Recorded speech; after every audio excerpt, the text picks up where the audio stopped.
Surprise ஒன்று இருக்குது. But அது வந்து என்னென்னா அதில் மட்டும் கொஞ்சம் இதுவாகிருக்கு. ப்ளஸ் பூஜாவோட டைலாக்ஸ் கொஞ்சம் பவராக இருந்திருக்கலாம். ஏன்னா இது ஆல்ரெடி சொல்லிட்டாரு கார்த்திக் சுப்ராஜ் வந்து இது லவ் இருக்குது இந்த படத்தில் அப்படின்றது. ஸோ லவ் வந்து அப்போ அந்த எந்த அளவுக்கு அதை கூட்டிகிட்டு போச்சு அப்படின்றது தான் அது அந்த கதையில் இருக்குது. பட் பூஜாவோட டைலாக்ஸில் அந்த அளவுக்கு கொடுக்கல. ப்ளஸ் அவங்களோட எக்ஸ்பிரஷன் அந்த அளவுக்கு கனெக்ட் ஆகாது.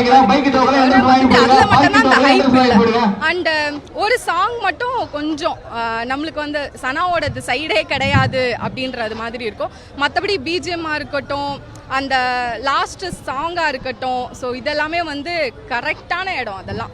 ஸோ ஆடியன்ஸ்க்கு வந்து கண்டிப்பாக அந்த பிடிக்காதவங்க கூட டக்குன்னு ஒரு அப்படின்னு இருக்கல அந்த மாதிரி இருந்துச்சு. கண்டிப்பா ஏன்னா கங்குவா வந்து நம்ம அது நம்மளுக்கு அந்த அளவுக்கு வந்து கண்டிப்பா இல்லவே இல்லை. ஸோ சூர்யாவுக்கு இது கண்டிப்பா வந்து கம்பேக் இருக்கும். சூர்யாவோட நம்ம ஒரு டைம் பீரியட்கான அந்த சூர்யாவை நம்ம பார்க்கலாம். அந்த மாதிரி தான் இருந்தது தவிர ரொம்ப அவங்க ரெண்டு பேருக்கும் சீன்ஸ் அவ்வளோ இல்லை.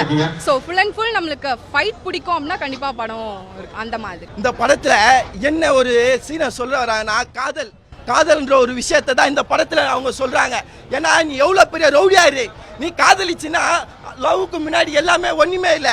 அதை தான் இந்த படத்தில் அவங்க சொல்ல வராங்க. அதே போல் சிரிப்பை வச்சு எவ்வளோ பெரிய ரவுடியாவும் ஆஃப் பண்ணிடலாம், அதுவும் இந்த படத்தில் சொல்கிறாங்க. ஏன்னா உங்கள் சொந்தக்காரங்க உங்கள் நண்பர்கள் உங்ககிட்ட சண்டைக்கு வருவாங்க, சண்டை போடுறேன்னா பதிலுக்கு சண்டை போடாத, அவங்ககிட்ட சிரிச்சுட்டு அமைதியாக போயிடு, அதுவே ஒரு எதிர்ப்புன்னு இந்த படத்தில் அவங்க சொல்கிறாங்க.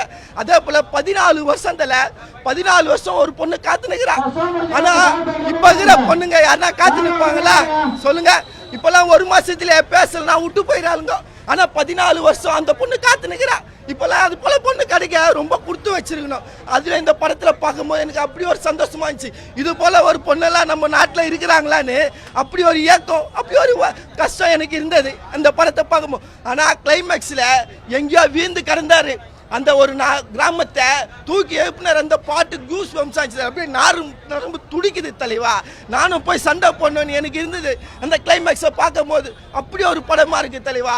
சூர்யா தலைவன் வேற லெவல் தலைவா, அல்டிமேட். இது போல படத்துல நல்ல கண்டென்ட் நம்மளுக்கு கொடுத்து ஒரு வைப் ஏத்துறாரு. ஆனா லவ் பண்ணுங்க, கல்யாணம் மட்டும் பண்ணாதீங்க, நம்ம உயிரே போயிடும். அதுதான் இந்த படத்துல இன்னொரு தத்துவம். அதை தான் நான் மூச்சு முட்டை பேசுறேன். ஏன்னா இந்த படம் அப்படி இருக்கு, தாறுமாறு தக்காளி சோறு தலைவா. தக்காளி சோறு பாட்டு என்ன தலைவா, ஒவ்வொரு பாட்டும் வேற மாதிரி இருக்கு தலைவா. நம்மள ஏஞ்சி நின்று ஆட வைக்கிறாரு அந்த பாட்டு, அப்படி ஒரு வைபா இருக்கு. இந்த படம் வேற மாதிரி போகும் தலைவா.